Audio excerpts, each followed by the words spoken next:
ว่ามันโหยดีมากเลย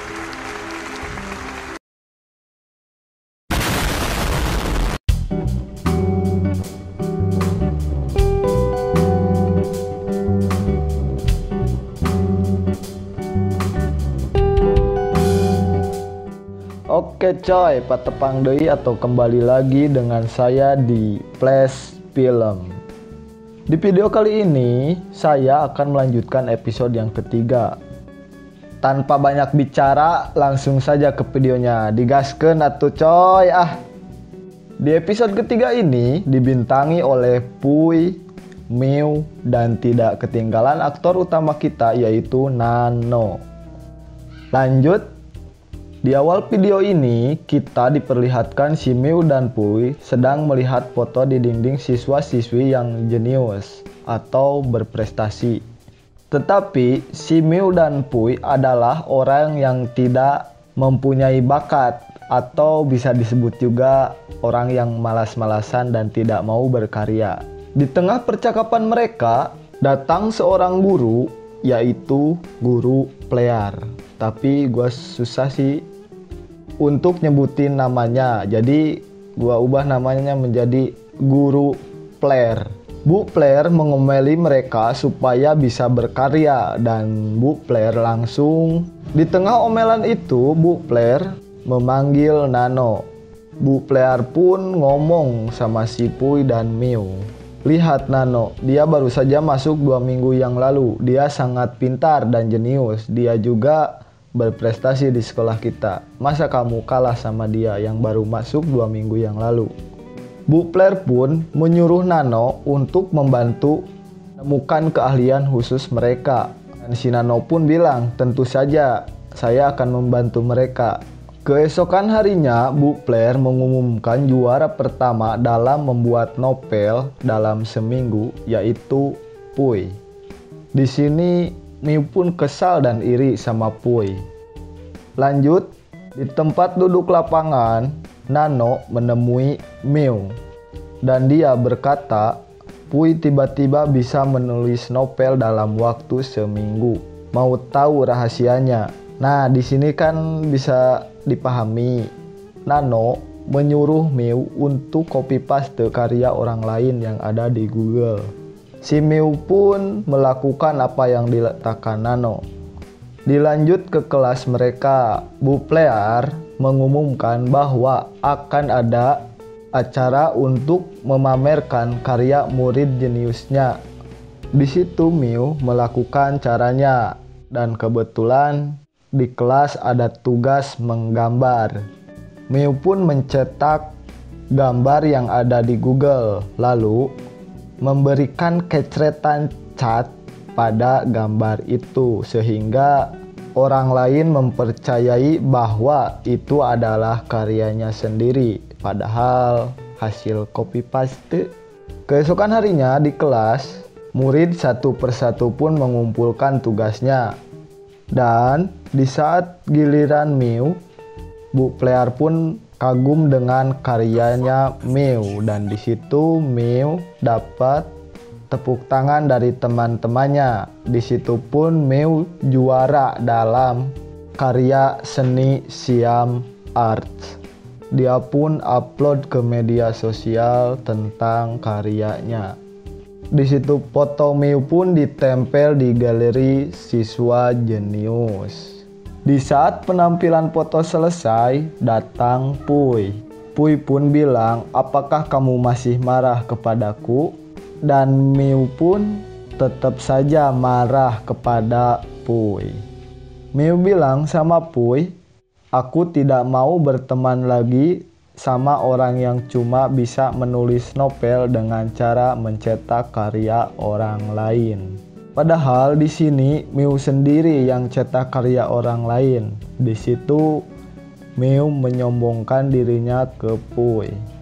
Lanjut ke kamar Mew, dia terus mencetak atau mengcopy paste dari Google untuk dipamerkannya di media sosial. Dan di tulisan gambar itu, aku gambar ini dengan tangan kiri.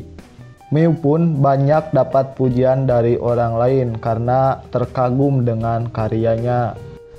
Keesokan harinya, Bu Player mengumumkan bahwa akan ada pameran sekolah, dan di situ untuk memamerkan karya murid-murid jeniusnya.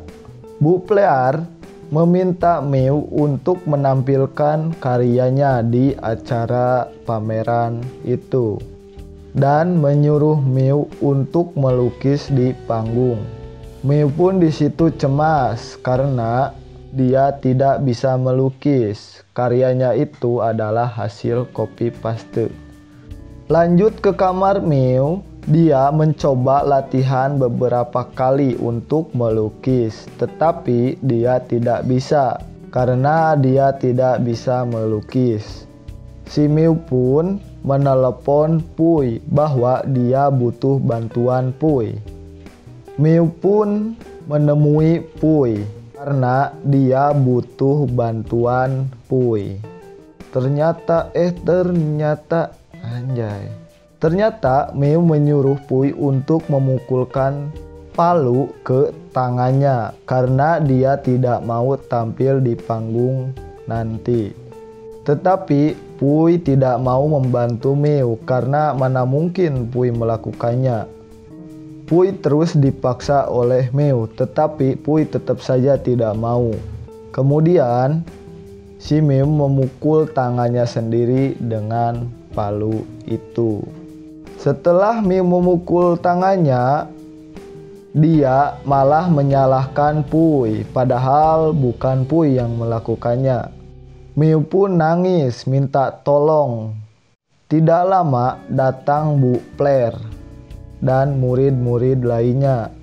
Jadi di sini Miu menuduh Pui yang memukul tangannya. Ternyata dia sendiri yang melakukannya. Di sini ada Nano yang sembunyi di dalam toilet dan dia mendengar percakapan mereka. Nano pun tertawa tanpa suara. Lanjut ke rumah Miu. Di situ Miu sedang diobati. Miu sedang disuapin sama mamanya. Andai aja gua disuapin ya sama pacar gua di sini, mungkin gak mumet kali ya kalau ngedit atau nge-record. Nah sudah, lanjut. Tiba-tiba datang Bu Player bersama Nano untuk menjenguk Miu. Dan di situ Bu Player ingin Miu bisa tampil di panggung. Tetapi saat Miu menggerakkan tangannya, dia kesakitan. Nano pun bilang ke Bu Player, "Alah janco toke janco, cok." Ulang. Nano pun bilang ke Bu Player bahwa Miu punya keahlian bisa melukis dengan tangan kirinya. Nano tahu semua itu karena Miu pernah upload di media sosial. Nano langsung mengambil handphone Miu yang ada di meja. Di situ dia membuka uploadan foto dengan tangan kirinya. Di situ diperlihatkan karya Miu kepada Bu Player yang captionnya, "Aku menggambar ini dengan tangan kiri." Alah, hasil copy paste aja bangga lu. Bu Player pun bilang kepada Miu bahwa dia bisa naik panggung dan memamerkan karyanya dengan melukis dengan tangan kiri. Miu kesal kepada Nano. Di situ Nano merasa puas kepada Miu. Lanjut dengan acara di sekolahnya yang sudah dinantikan Bu Player. Siswa dan siswi pun menampilkan karyanya satu persatu. Di Thailand juga ada ya yang menampilkan acara baju karung kayak gini. Tapi bagus lah, punya bakat gitu ya. Setelah giliran Miu menangis karena dia tidak mau tampil dan melukis di panggung. Karena dia tidak bisa sama sekali melukis. Di saat mau melukis, tiba-tiba datang seorang murid yang memberitahu kepada semua orang yang ada di sana bahwa Mew telah mencuri karya temannya dari Indonesia. Nah, di sini gua bangga ya. Di film Thailand disebutkan nama bangsa Indonesia. Anjay. Merdeka! Dan dia butuh bukti kalau memang itu lukisan Mew. Siswi itu meminta untuk menggambar kembali lukisan itu dengan percis. Kepala sekolah pun tidak mau banyak cekcok di situ.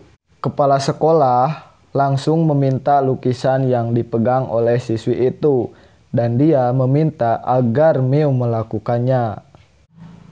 Di saat Mew mau melakukannya, ternyata lukisannya kayak anak baru megang kuas cat, tahu gak? Alias jelek dan tidak sesuai dengan gambar. Tetapi kepala sekolah itu malah membela Mew yang salah karena dia takut sekolahnya turun dalam prestasinya. Kepala sekolah kok gini ya? Alah, cancuk. Dan film pun selesai.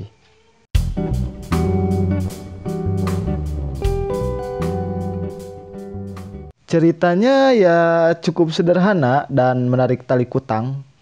Ada anak yang meniru atau nurutan karya orang lain di Google dan memodifikasinya.